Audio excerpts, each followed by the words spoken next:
नमस्कार, मी Dhananjay Kulkarni. Universal news चॅनलमध्ये आपले स्वागत आहे. आजची विशेष संपादकीय, शिक्षणाचे सार्वत्रिकरण अद्यापही बाकी. स्वातंत्र्यानंतर देशात शिक्षणाच्या प्रसारासाठी विविध शिक्षण संस्था, शासनाच्या शाळा, विद्यापीठे यांच्या माध्यमातून शिक्षणाचा प्रसार झाला.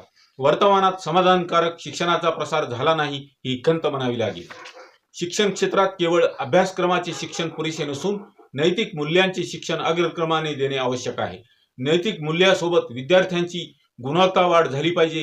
केवळ पुस्तकी ज्ञान देऊन न थांबता विद्यार्थ्यांमध्ये उच्च प्रतीची गुणवत्ता वाढ करणे अगत्याचे आहे असे म्हणावे लागेल.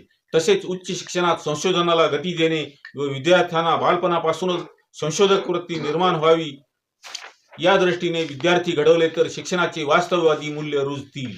व्यवहारिक ज्ञान हे सुद्धा शिक्षणाचा अविभाज्य भाग झाला पाहिजे.